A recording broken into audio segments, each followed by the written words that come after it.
My name is Denya Hamilton, and I'm 26 years old. I'm from Fort Washington, Maryland. Growing up, I lived with my mom and my brother. I'm the oldest of 6.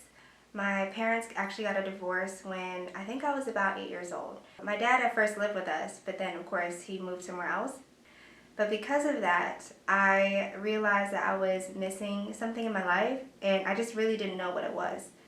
So I grew up Catholic. My family, we used to go to church every Sunday. But after the divorce, my mom and my brother would only go during special holidays such as Easter and Christmas. I always thought Jesus was just this white man that died for my sins. And because of that, I felt pretty much free to do what I wanted to do. And so at the age of 15, I actually lost my virginity to my first boyfriend.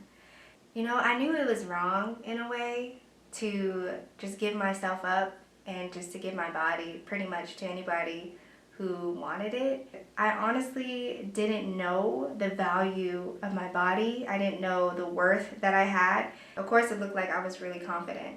But when I got home and inside of me, honestly, I was dying. I was still a broken, insecure girl. I decided that I needed a way out. Then I got invited into a Bible study. The pastor looks at me and asks me a question. He says, "What is salvation?" I took a pause, I pulled out my phone, and I Googled, what is salvation? Salvation is the deliverance of sins because of Jesus' death on the cross. And so I read it, and everybody in the room clapped for me and said, "Good job." And I realized at that moment, I felt so loved, a love that I couldn't even imagine having. So I got baptized. I remember the date. It was August 17th, 2013. And I just remember from that point on, I felt so free. I realized that I was valuable, I was loved, and I didn't care if people thought I was a Jesus freak. I lost friends, but I was confident now in who I was and who God called me to be. I followed this rapper who was a Christian hip-hop artist named Sow and Hamilton. I told myself I wasn't gonna do the singing on this one. Just rap and play my instrument, stick to my thing on this one. Funny, I said I would never be here. Yesterday I made the decision to do what I feel. I just asked him, I said, "Hey, you're dope. When are you performing in DC?" And he actually responded. I never felt like a groupie so much in my life. The first time I met Denya was at Fridays, and we just kind of got lost in conversation and started talking about everything and each other's passions and who we were, and it just was an amazing night.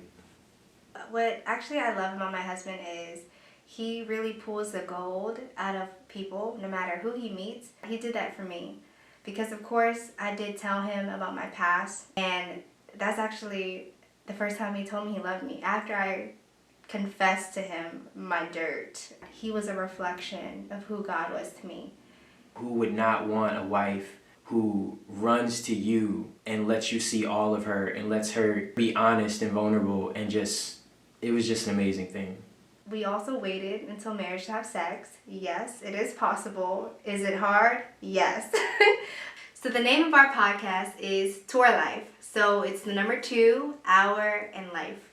And we started this podcast because we feel like as a young married couple, we have so many stories and things that God is just teaching us at a very fast pace. And I'm so grateful that my husband is super wise and just super mature in the faith, because I honestly didn't grow up that way. All I saw was, people talking bad about each other. If they had a problem with somebody, they would talk to another person about it. And so I kind of grew up in that culture.